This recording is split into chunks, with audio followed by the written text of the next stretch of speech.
Okay. Hello YouTube, it's the D.B.T Gamer Show. Episode 25, Part 4. This is probably going to be the last part. Now if you haven't watched Part 1, 2 or 3 yet, you've missed a hell of a lot. Especially in Part 3. Now, if you haven't watched Part 1, 2 or 3, I suggest you watch those ones first. Now, let's pick up where I left off. Now, I left off in Part 3, explaining the good stuff about the game.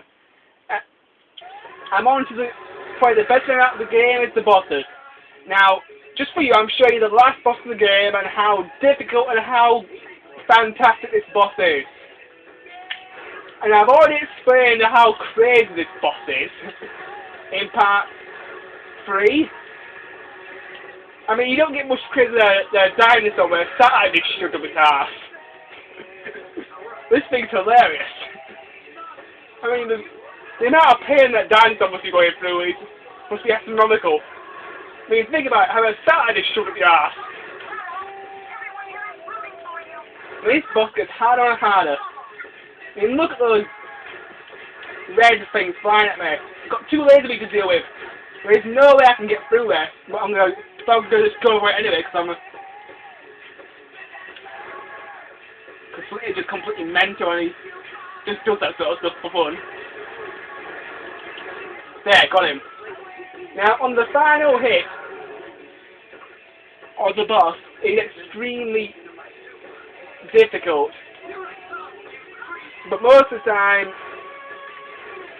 if you're good enough, you'll do it. I've beaten this boss several times just for fun.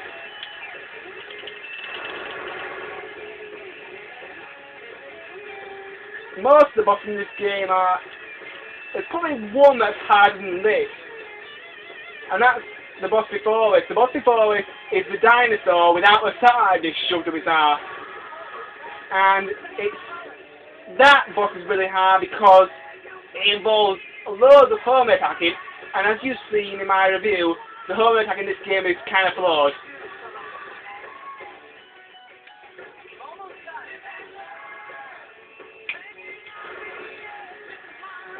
Time to finish him. Kaboom! Doesn't get any more satisfying than that.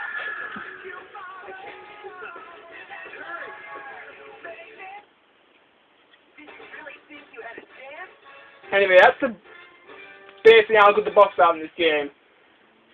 That boss is probably the best Sonic boss I've ever seen. End of story.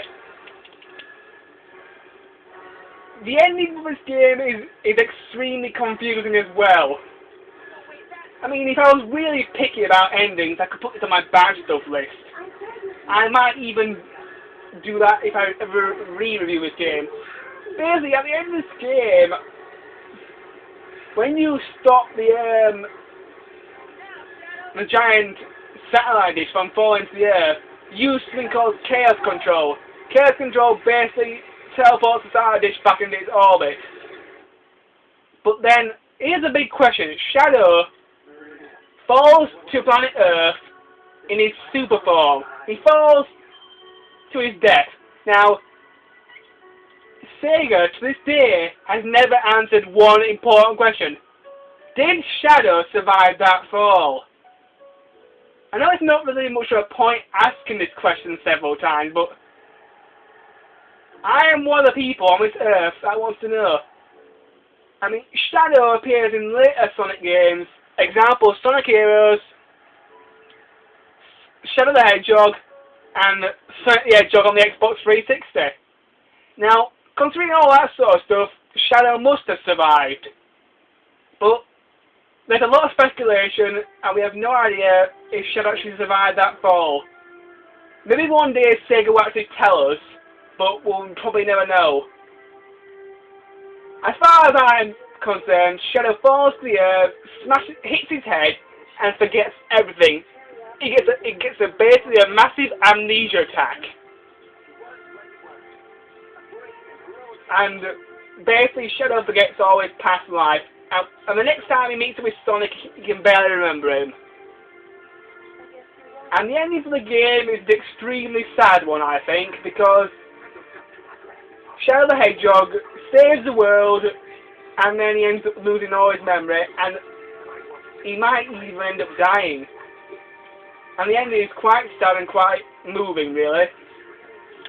So, anyway, let's get on to the other stuff about this game. Now, I'm not saying the ending's bad, but I think the ending's pretty good. But I have to say, it's quite a sad ending. And it's also extremely confusing due to the fact that Sega never explains the fact that,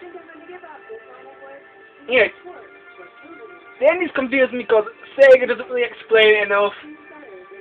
I mean, I would really like to know what happened to Shadow when he fell to the earth. But I suppose we'll never know. Anyway, let's go to a rating. Alright, now before I go to a rating, I've got to mention one thing. Now, there really aren't really any bad points in this game, so it's very difficult to pick fault with it. It's all awesome apart from one thing. Now, in part 1 and part 2 of my review, I mentioned the controls for Sonic and Shadow. The controls for Sonic and Shadow in this game really do need fixing. If this game is ever remade by anybody, they have to fix those controls. I really didn't want to take off any points on this game, but the controls, I have to take off at least one. So the only bad thing about this game is the control, is control for Sonic and Shadow. Most of the time they're perfect, but on extremely important occasions in the game, they will force you to die several times. So I'll take a point up for that. So the rating for Sonic Adventure 2 Battle and Sonic Adventure 2 for the Sega Dreamcast, I give this game a 4 out of 5. This game is extremely good, and if you play Sonic Adventure 1 and you're a big fan of the Sonic series, I definitely suggest you pick it up, buy it, and definitely play it. It's one of the best games ever made.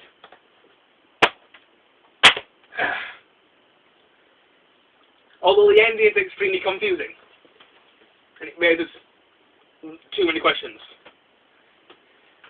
Anyway, on to my next review. My next review will be one of the newer Sonic 3D games, Sonic Heroes, for the Sega Dream, for the Nintendo GameCube, the PS2, and the Xbox. I will be reviewing the GameCube version because the GameCube version is the only version I own, and it's probably the best version anyway. The PS2 version, the Xbox version, the big problem was the controls, and the Xbox version, the controls were, well, the Xbox controller is just too bulky for starters.